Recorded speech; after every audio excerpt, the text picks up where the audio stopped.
Welcome back. तो नाज़रीन, break में जाने से पहले इंतहाई मुबारक और मुतबर्रिक और जलाली और खूबसूरत अनमिट और अब्दी बातें सीख रहे हैं, आसमानी ख़जाना। जब मैं ये बात कहता तो मेरा दिल खुशी से झूम उठता है। हम कितने खुशनसीब हैं कि आसमां पे हमारा एक ख़जाना है।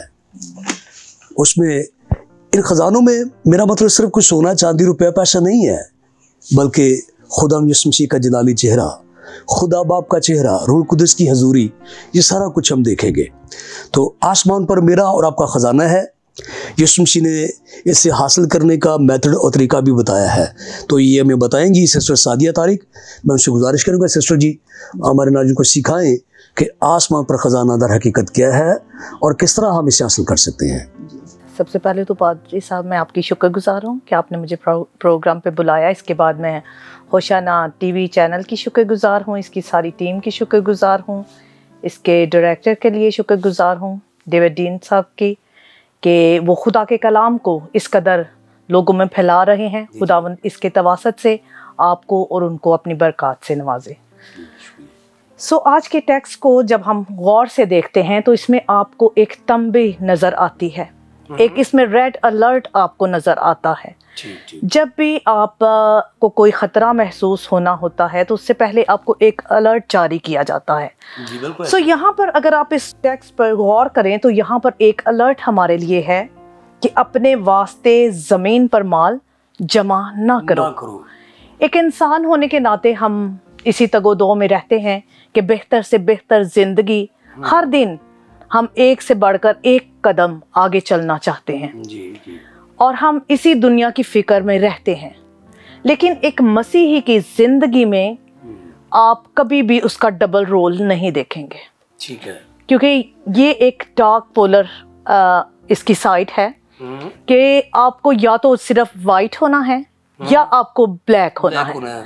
आपको ग्रे कलर में ग्रे कलर में आप खुदावंद मसीह यीशु के शागिर्द भी नहीं कहला सकते और मसीह भी नहीं कहला सकते। आपके ख्याल में मुकाशफा की वही बात ना देखिए कि नीम गरम बिल्कुल।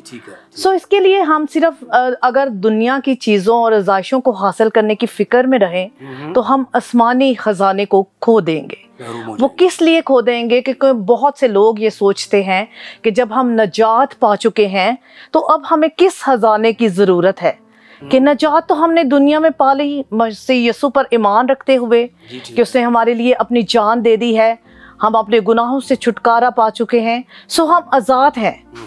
लेकिन जॉन स्टोर्ट बयान करते हैं कि अगर हम न्यूमेरिकल मेथड को यहाँ पर इस्तेमाल करें तो न्यूमेरिकल मेथड में जो 3 चीज़ें जो हमारी ज़िंदगी में ख़जाने को आसमान पर जमा करने के काम आती हैं, उसमें सबसे पहले दुआ है। जब आप किसी के लिए भी कुछ नहीं इस दुनिया में कर सकते, लेकिन आप किसी ज़रूरतमंद की, किसी बीमार की, किसी मुसाफिर के लिए दुआ करते हैं, किसी के लिए अच्छी ख्वाहिशात करते हैं, तो उसके तवासत से भी आप आसमान पर अपने लिए कुछ ना कुछ जमा करते हैं, जो आपकी कुव्वत का तसर्रुफ होता है ना। बिल्कुल। इसके बाद रोज़ा एक ऐसी चीज़ है जिसमें आप अपने जिस्म को तो दुख पहुँचाते ही हैं, लेकिन आपके अंदर खुदा जो है वो तकवीयत पाता है, उसकी बातें तकवीयत पाती हैं। अब दुनिया को छोड़कर खुदा की तरफ आपका रुझान बढ़ता है, आपका ध्यान खाने से हटकर, दुनियावी आज़ाइशों से हटकर, इसकी पसंद की अपनी चीज़ें छोड़कर जब आप रोज़े की हालत में रहते हैं तो आपका अजर ये आसमान पर डिस्ट्रैक्ट हो जाते हैं ना दुनिया से, बिल्कुल से, खाने पीने से, लालच। जी। मैंने आपको पहले कहा कि हम या तो ब्लैक हो सकते हैं या वाइट। ये नहीं कि एक मसीही जिंदगी जो है वो संडे को तो कुछ और है, लेकिन हफ्ते के बाकी दिन जो हैं वो आप कुछ और हैं, और संडे को आप फिर एक रहनुमा के तौर पर, एक आम कलीसिया के तौर पर या एक मसीही की सूरत में आ बैठें। अपने लिए खजाना जमा करने का जो सबसे अच्छा तरीका है वो यही है कि आप लोगों के लिए दुआ करें। आप उनकी मदद, हाजतें उनकी पूरी करें और इस तवासत से भी जब जब आप लोगों की ज़रूरियात को पूरा करते हैं, उनके लिए दुआ करते हैं, अपने लिए रोज़ा रखते हैं, अपनी ईमानदार ज़िंदगी गुजारते हैं, खुदा का कलाम पढ़ते हैं, तो ये तमाम चीज़ें आपके लिए आसमान पर ख़जाना जमा कर रही होती हैं। क्योंकि आप जानते हैं कि दुनिया में तो कोई ऐसी जगह नहीं जहाँ पर आपका ख़जाना महफूज रह सके, क्योंकि जो इंसान दुनिया में अपने लिए कुछ जमा करता है, इसकी मिसाल एक ऐसे आदमी की है जिसने रिटायरमेंट के बाद अपना माल जितना उसको मिला रिटायरमेंट के बाद, उसे तमाम अपना पैसा बैंक में रखवाया, और जब वो बैंक में अपना पैसा रखवा चुका तो वो हर रोज़ वहाँ पर जाता और गार्ड्स को कहता कि मेरे पैसे का ध्यान रखना है, क्योंकि मेरी सारी उम्र की जमा पूंजी यहाँ पर मौजूद है। सो तुम ना तो खुद सो जाना और ना किसी चोर को इस खजाने को चुराने देना। तो सो जब आपका खजाना जहाँ पर होता है, आपका दिल भी वहीं लगा रहता है। बात है ना, बिल्कुल बिल्कुल। और जिन लोगों का ध्यान दुनिया की चीज़ों से हटकर सिर्फ खुदा के कलाम पर फोकस करता है, वो अपने लिए माल आसमानों पर जमा करते हैं। अगर आप सिकंदर आज़म की ज़िंदगी को देखें तो उसने एक दुनिया को फतह किया था। वो एक ऐसा फातेह था कि वो जहाँ पर कदम रखता था उस जगह को वो फतह कर लेता था। उसने बड़ी कम उम्री में जो है दुनिया की तमाम आज़ाइशें, आराम और चीज़ों को हासिल कर लिया था। लेकिन जब उसने मरने से पहले उसने कहा कि मेरे हाथ कफन से बाहर रखना, ताकि ये दुनिया के लिए सबक हो कि जो इस दुनिया में आता है उसे खाली हाथ वापस जाना है। सो यही है कि खुदा का हिसाब जो है वो सबसे बेहतरीन हिसाब है कि वो इंसान को जिस हालत में भेजता है, खाली हाथ भेजता है और खाली हाथ बुलाता है, लेकिन उसका वादा किस कदर खूबसूरत है कि अपने वास्ते ज़मीन पर माल ना जमा करो बल्कि आसमान पर करो, क्योंकि जहाँ तेरा माल है वहीं तेरा दिल भी लगा रहेगा। अच्छा, क्या हम ये कह सकते हैं कि जब हम रूहानी कामों में अंजीर फैलाने में आप रुपया पैसा लगाते हैं तो गोया आसमान पर हमारा माल जमा होता है? जी बिल्कुल, यकीनन, क्योंकि ये आप खुदा के काम को बढ़ाने के लिए इस्तेमाल करते हैं। ना, आसमान पर तो सिक्के का या रुपए का कोई ताल्लुक ही नहीं है। जी जी, ये तो वैल्यू हमारी दुनिया में है। बिल्कुल जी, ठीक कह रही हूँ। तो ये है कि जब जब आप खुदा के कामों में आगे बढ़ते जाते हैं, खुदा की बरकत आपको खुद ब खुद मिल जाती हैं। देखिए, आप हर रोज़ दुआ में कहते हैं कि हमें आज की रोटी अता कर। जी, ठीक है, रोज़मर्रा में। लेकिन अगर आप बनी इसराइल की ज़िंदगी को भी देखें तो खुदा ने उनको कहा था कि जितना मन तुमने खाना है खा लेना, उससे जमा मत करना। और उन्होंने जमा किया और क्या हुआ कि वो ख़राब हो गया। सो हमें दुनिया में अपना माल जमा नहीं करना, हमें आसमानों पे अपने ख़जाने को जमा करवाना है, जहाँ ना तो चोर नकब लगाते हैं और ना ही जंग उसे ख़राब करता है। जी शुक्रिया सिस्टर जी, खुदा आपको बहुत सारी बरकत दे। आपके दिल के अंदर आसमानी ख़जाने की जो मोहब्बत है वो आपके जज्बात अल्फाज से हमें पता चल रहा है। खुदा आपको बहुत सारी बरकत दे। तो नाज़रीन, जब हम किताब ईमान की तरफ देखते हैं, दूसरे बाब से लेकर गालबन छठे बाब तक, इन अबवाब के अंदर हमें दिखाई देता है किस तरह लोगों ने अपनी ज़मीनें, जायदादें यानी प्रॉपर्टीज़ को, जेवरात को सेल कर दिया, बेच डाला, और लिखा हुआ कि बिकी हुई चीज़ों की कीमत लाकर रसूलों के पाँव में रख दी। अब ये ऐसा तो नहीं, ये तो बिल्कुल गैर मंतकी बात होगी कि यही पैसे आसमान पर चले गए। लेकिन मेथड क्या था कि वो काम अंजीली कामों, रिपीट, कि वो रुपया पैसा अंजीली कामों में जो है वो लगाया गया, और यूँ इस तरह से उनका ख़जाना आसमान पर जमा हुआ। तो खुदा के खादमों ने जो कुछ हमें बताया है उसके मुताबिक मैं आपसे यही कहना चाहूँगा कि हम बढ़ चढ़ कर खुदा के कामों में हिस्सा लें। और जिस तरह खुदा की खादमा बता रही थी कि दुआ भी एक बहुत बड़ा तरीका है आसमां पे ख़जाना जमा करने का, रोज़ा भी, इस तरह के बहुत सारे काम हम करके आसमां पे ख़जाना जमा कर सकते हैं। तो आसमां पर ख़जाना एक इंतहाई दिलचस्प और बाइस बरकत मजमून है जो कि मज़ीद हम सीखेंगे।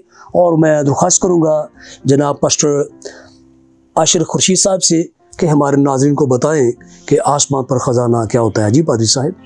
जी शुक्रिया भाई साहब, मैं शुक्रगुज़ार हूँ खुदा यसु मसीह का, खुदा बाप का, और साथ में होशाना टीवी के डायरेक्टर डेविड डीन साहब का कि वो ऐसे प्रोग्राम मुनक़्क़द करते हैं जिससे ना सिर्फ हम मुस्तफ़ीद हो रहे हैं बल्कि हमारे नाज़रीन जो कि दुनिया के मुख्तलिफ़ इलाक़ों में और जगहों पर मौजूद हैं वो भी हमारे साथ मुस्तफ़ीद हो रहे हैं। तो ये ख़जाने के हवाले से मैं ये कहना चाहता हूँ कि ख़जाने की अगर तारीफ़ की जाए तो ख़जाना ऐसी चीज़ होगी जिस पे इंसान का ध्यान जो है वो चला जाता है। ठीक है। अगर एक शख्स आराम से सोया हुआ है, आप उसे जाकर दुनियावी तौर पर बात करो, कुछ रकम दे आए, उसके बाद देखें कि उसकी नींद किधर गई। नींद उड़ जाती है। जी, वो उसका ध्यान नींद से भी हट जाएगा, शायद ड्रामास, टीवी और चीज़ों से भी हट जाएगा। और वो कहते हैं कि दुनिया में जिसके पास पैसा है और जिसके जेब में पैसा है, जो जेब कुतरे होते हैं ये पहचान जाते हैं कि इस वक्त इसके पास पैसा है। कहते हैं वो बार बार अपनी जेब पे हाथ लगाता है। अच्छा कि है कि गिर तो नहीं गए। उनका साइन ये होता है। Yes. जिनके पास पैसा होता है, जिनके पास पैसा होता है वो बार बार पॉकेट को हाथ लगाते हैं कि उधर ही है कि नहीं। मेरे ख्याल में हम सबका यही तजुर्बा है। यस। जो मेल यहाँ पे और अगर हमारे पास कोई सेल फोन है जिससे हमारी अटैचमेंट है, ये हमारे लिए खजाने से कम नहीं है। जी बिल्कुल, जाहिर है कि हमारा तो एक खजाना हो सकता है। अभी किसी बच्चे से, यंगस्टर से, बूढ़े से, जवान से मोबाइल रख लें और उसे कहीं उधर से होकर आओ तो वो 3 बार मुड़कर देखेगा कि रे मेरा मोबाइल इससे गिर तो नहीं गया, टूट तो नहीं गया, ये कुछ देख तो नहीं रहा। मीन्स इन शॉर्ट कि खजाना एक ऐसी चीज़ है जिससे आपको लगाव है। तो यहाँ पर पाक कलाम हमें सिखाना चाहता है कि ऐसी चीज़ जो आपको अपनी तरफ माइल कर ले। ठीक है। चाहे वो कोई भी चीज़ है, दौलत है या कोई ऐसी दुनियावी चीज़ है, शोहरत है, इज्जत है, तालीम है, अपना मकसद हयात आप लोग बना लेते हैं। बिल्कुल बिल्कुल। इंसान अपना मकसद हयात बना लेता है और कहता है जो भी काम करो ये जानकर करो कि खुदा के लिए करते हो। और वो काम करता है और उससे पूछा जाता है कि चर्च क्यों नहीं आते, कहता है जी काम भी इबादत है। यानी कि मिस कोड बाज़-औक़ात करता है। काम उस वक्त इबादत है जब आपके काम में खुदा यीशु मसीह का जलाल ज़ाहिर हो। काम उस वक्त इबादत है जब आप उसके कामों को करते हैं, उसके नाम को जलाल देते हैं। ठीक है। तो ये ध्यान हमारा किस साइड पर होना चाहिए? हमारा सारा ध्यान खुदा यीशु मसीह पर होना चाहिए। Praise God, praise God। और बड़ा खूबसूरत वास के आखिरी चैप्टर में बयान है कि तू जो कुछ करना चाहता है कर ले, लेकिन ये याद रख कि तुझे अदालत में लाया जाएगा।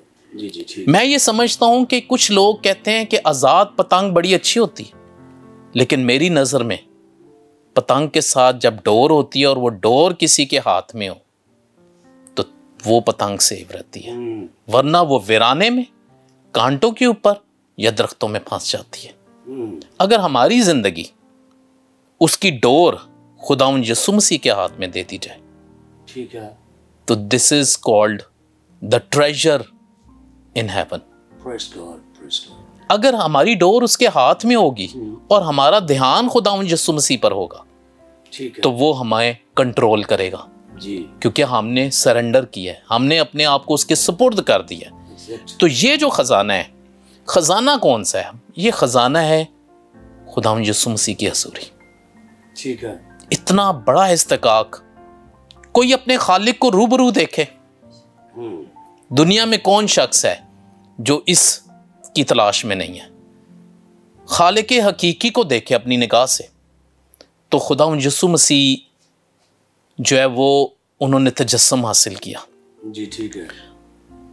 और हमारा ईमान है कि हम आसमान पर जाएंगे तो वो हमारे साथ होगा और वो हमसे पूछेगा कि ये जो ख़जाना है ये कैसे हासिल करना है। ये इसके हवाले से मैं ये कहना चाहता हूँ कि वो बहुत से लोगों से कलाम कहता है कि वो कहेगा कि मैं नंगा था और तुमने मुझे कपड़े नहीं पहनाए, मैं भूखा था तुमने मुझे खाना नहीं खिलाया, मैं प्यासा था तुमने मुझे पानी नहीं पिलाया।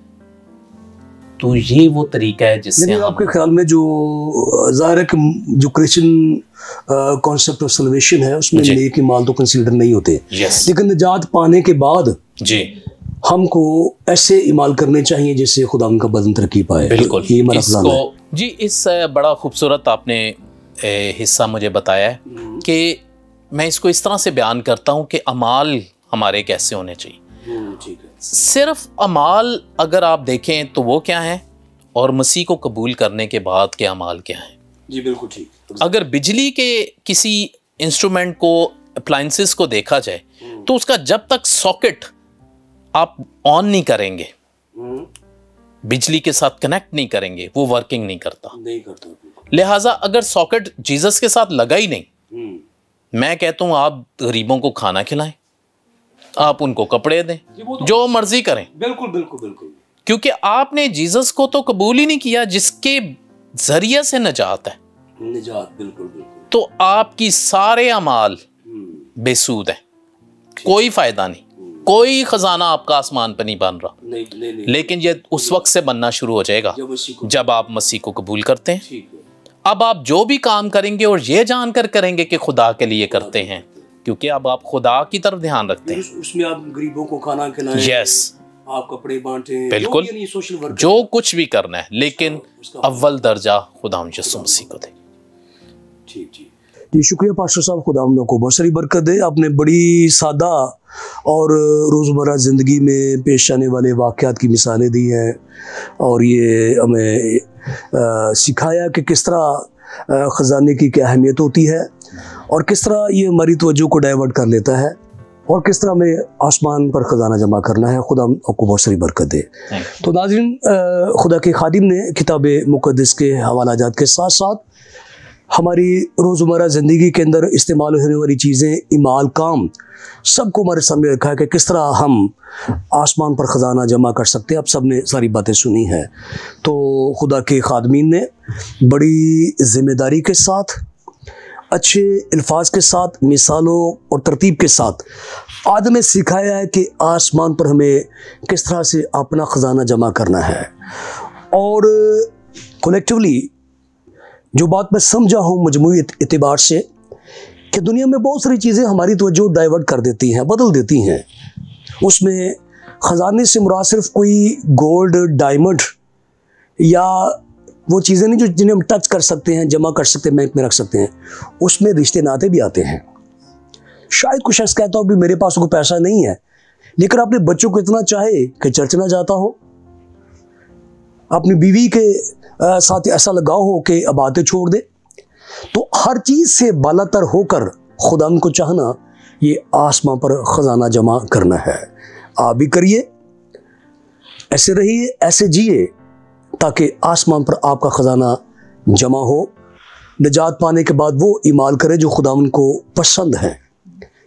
तो यकीनन आपने इन सारी बातों से बड़ी बरकत पाई है और मैं ईमान रखता हूँ कि आप मज़ीद बरकत पाएंगे। जुड़े रहिए होशाना टीवी से और बाखबर रहिए बाइबल मुक़द्दस के नित नए भेदों, मुकाशिफात और सारी बातों से। और साथ साथ बताता चलूँ कि आपकी बरकत के लिए होशाना टीवी के तमाम प्रोग्राम्स अब यूट्यूब पर भी अपलोड कर दिए गए हैं। जब भी आप चाहें सर्च करें, देखें और सुने और बरकत पाएँ। अब इजाज़त दें अपने होस्ट पास्टर पत्र सदीक को। मिलते हैं एक नए प्रोग्राम के साथ। खुदा आप सबके साथ हो। आमीन।